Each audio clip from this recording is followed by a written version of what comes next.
Well, hello YouTube, it's me, Fortmaster, and welcome back to another overly sarcastic productions reaction. History summarized, the Leaning Tower of Pisa. The Leaning Tower of Pisa really is a fascinating piece of architecture if you don't know any of the history behind it, because it started leaning really early into its construction, and instead of, stopping and then, trying to build somewhere else, they started correcting for the tilt as they built up. So when you look at it, not only is the tower leaning, but it's also curved. From what I know, I don't think you're allowed to go on the very top anymore. But I also think that they stopped it from leaning any further, or at least they slowed down the lean tremendously. I think by injecting concrete and stuff into the clay, sandy clay below it, just to make it a better foundation. Other than that, I know it was originally built as a bell tower, at least I think it was. But yeah, other than that, I don't know the politics again of why they didn't just move the build location somewhere else when they found out that the place they'd selected wasn't that good. But hopefully Blue will, tell us why. So yeah, of course, as always, original video is linked in the description if you haven't seen it for some reason. Corner video will lead to my Let's Play of the day. And with all that out of the way, let's get this thing actually started then, shall we? Love is in the air and enamel pins are in our merch store. Snag yourself a seasonally appropriate pack of Eros and Psyche and revel in the sparkliness of their glittered enamel wings. God, it's so shiny. Available for a limited time, link below. I swear, I wish I had money to buy some of this stuff. Everything all the time, but in those rare fleeting moments when our human shells fail us and the feeble chains of our mortality hold us back from complete factual accuracy, we all have a responsibility to acknowledge our mistakes, make up for them how we can, and resolve to be better. For instance, I recently dove into the wacky and wild field of linguistics and discovered that I can't read the international phonetic alphabet to save my useless ass. And I mistakenly mispronounced the name of Venice in its local Venetian language. I know, what a dumbass. It should be something like Venezia, but I instead called it Venisa. Oh no! Oh no indeed, me from a month ago. You were wise beyond your years. Now, as penance for my callous blunder, I promise you won't hear a peep out of me about Venice until I learn enough to write a book on it. But that's just one example, as the real see, you can see it's curved. Subject of today's video is the Leaning Tower of Pisa, a building I have gleefully dunked on in the past, because, well, look at it. Can't even stand up straight. Dummy.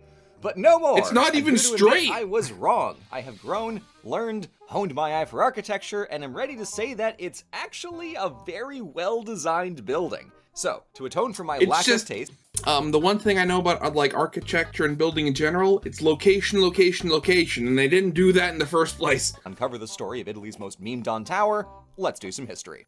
Now, the name Pisa derives from the Latin pisae and is suspected to come from the Etruscan word for pizza, mouth, as it sits right at the mouth of the Arno River right by the Tyrrhenian Sea. And this aquatic access went to good use. So you put pizza in your pizza? Okay. Who says Pisa was among Italy's premier maritime republics from the 10 to 1200s, alongside Ancona, Amalfi, Genoa, and, Lagoon Town. Those last two effectively owned the Mediterranean by the 1300s, but the early centuries were in intense competition for military and mercantile power. In 1060, Pisa scored a victory in their first major battle with Genoa, and followed up on that win by muscling into the Adriatic Sea to challenge the Lagoon Boys. Like its fellow merchant republics, many of Pisa's big payouts came not from trade, but from raid, as they were enthusiastic participants in the First Crusade, happily carting off plunder from Byzantine islands and Levantine cities on their way to Jerusalem. It's abundantly not, yeah. Shiploads of treasure from their quick jaunt over to the Moorish Balearic Islands in 1115, and no small amount of that cash took shape in the city's architecture. Befitting their new prominence as seafaring big boy and coming off the recent high of walloping Genoa for the first time, Pisa began construction of a centerpiece cathedral in 1063. This church was big and was notably outside the old city walls, so they were confident. Gosh, kicking Genoa's ass must have been one heck of a thrill. So what were they so excited to build? Well, in the 8 to 1100s, the vogue of the day was Romanesque, a medieval style of church design loosely inspired by Roman architecture, hence the name, and characterized by the use of round arches, thick load-bearing walls, small windows, and minimal ornamentation. There's more to it than that, and several distinct regional varieties of Romanesque, which make categorizing it more vibes than strict science, whether you're looking at French, or German, or Italian, or anyone else's, there's a general simplicity to them. Now, let me say this nicely, you can usually kind of tell that given the technology and techniques available for the time, this is all they had in the tank to design.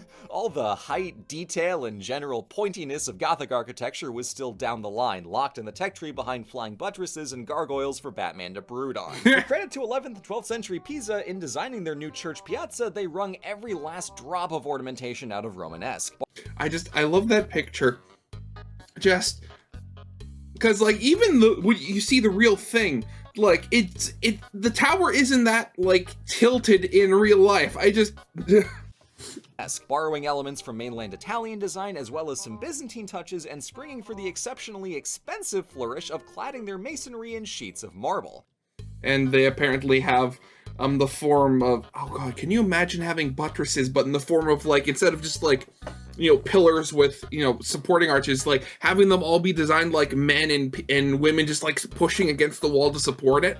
Oh geez. This all served to mark Pisa's status as an Italian merchant republic with close ties to the Byzantine East and plenty of cash to spend on their prestige. The overall effect on the cathedral is really quite gorgeous. A grand cruciform church dressed in banded white and gray marble with rows of columns built into the sidewalls and a freestanding colonnade across the facade. It is all very of which nice. Is topped by an understated but still very good dome. It's all elements that had been used before but never together and... I'm sorry I keep harping on, but like just the way that the tower is like kind of leaning to the side of the church, it kind of looks like it's trying to get into the picture. I'm sorry, I absolutely love that. That is so funny. Never this nice. I have far fewer nice things to say about the baptistry across from the cathedral, which, God, where to start? First of all, the proportions are whack. It's as tall as the church and nearly as wide, and the dome is absurd. It's a cone with a smaller normal dome around the bottom. Pick one. Okay, yeah, I'm not even an architect and that's really weird. Why would you do that? And yeah, I'll say it, that's a boob. I see you, famous father-son team of Pisan architects Nicola and Giovanni Pisano who took over the project after the original architect Giotti Salvi designed the first level. You coarse perverts, keep it to yourself. This isn't a good dome. This isn't even a dome. This is just... a boob. Don't. Ugh. It's a domed. And the third to arrive in Pisa's so-called Piazza dei Miracoli, or Square of Miracles, was the Campanile, the bell tower, the soon-to-be Leaning Tower, with dubious attribution but most likely designed by Giotti Salvi. Wait, the who's who of Pisa's architecture is notably vague. It's only a 2001 study that POTUS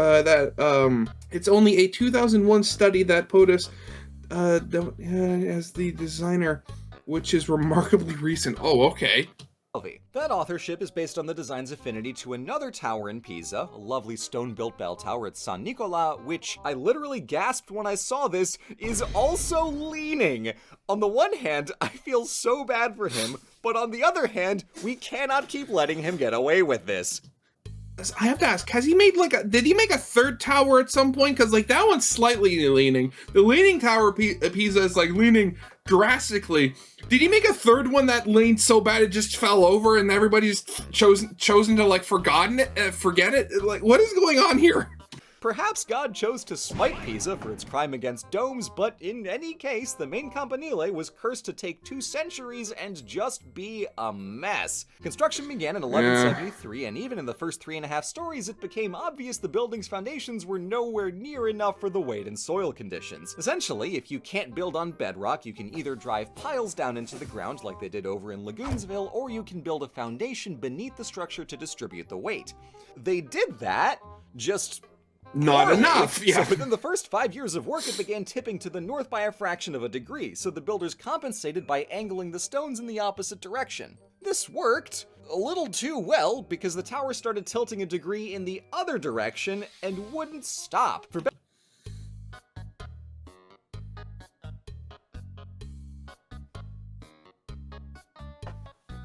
Okay, that I didn't know. I thought they just corrected for the tilting. I didn't know they made it start tilting in the other direction. Better and worse, the project went on hold in 1178 because of near constant wars amid Italian states. The hot rivalry of the day was between factions within the Holy Roman Empire. The Yeah, of Guelphs, course. who supported the Pope, and the Ghibellines, who supported the Emperor up in Germany. Pisa was an imperial kiss-ass Ghibelline, while their neighbors Genoa and Florence were god-fearing, Pope-loving Guelphs. I'm sorry. I don't know what came over me. I assure you that I ardently, viscerally, do not care about the investiture controversy. All that mattered is this caused 2.5 centuries of war that got in the way of the pretty tower. I don't know why I weirdly felt so strongly about that all of a sudden.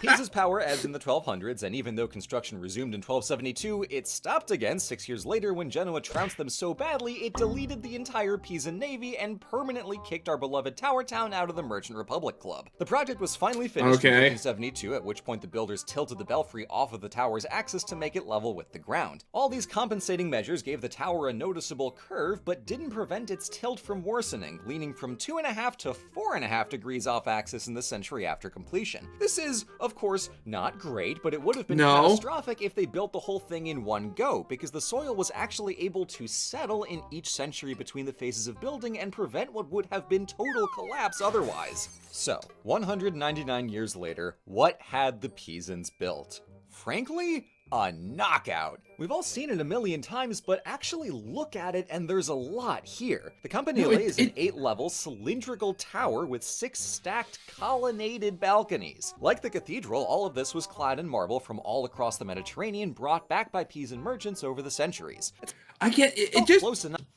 It is, like, it truly does look nice. Like, even if it wasn't tilting to the one side comically, I mean, like, that is just a nice looking old building. Enough in palette that it harmonizes, but take a closer look and you'll see pinks, grays, and tans alongside the pale Carrara white. Per the design itself, describing it is somewhere between impossible and pointless, because there's not much to identify beyond the arches and columns and marble and progressively worsening case of the tilties, and yet this silly stack of stones achieves the absolute height Silly of stack elegance. of stones. It's simple but not boring, clean but not flat. The freestanding columns bring a really nice play of light and shadow, and above all else, it's near perfectly proportioned. The tower is the same diameter as the nearby apse of the church, and the decorations intentionally match. Oh, the first they do, floor has cool. blind arches with these cute little diamond cutouts, and the upper stories mirror the column balconies. It's subtle, but it really makes the whole thing work as a unit. Compare this against the baptistry. You can't put your finger on it, but it just feels kinda off. Right? Yeah, a little That's what bit. rocky proportions and mismatched decorations get you. So on its own, it's a very pretty tower. Paired with the cathedral, it's a gorgeous expression of Pisa's distinct identity. But if we zoom out and compare it to the rest of the Romanesque style, this is a staggering accomplishment. This was first designed in the 1100s when stuff like Santa Francesca in Rome was the height of fashion. It's not bad by any stretch, but come on, it's running on GameCube graphics in comparison. Pisa's tower looks more comfortable alongside Palladio's neoclassical handiwork from the 15-frickin-hundreds. Everyone's out here building stout-looking veneerless square towers with windows 4 centimeters wide, while Pisa is flexing with literally stacks on stacks on stacks of colonnades in marble.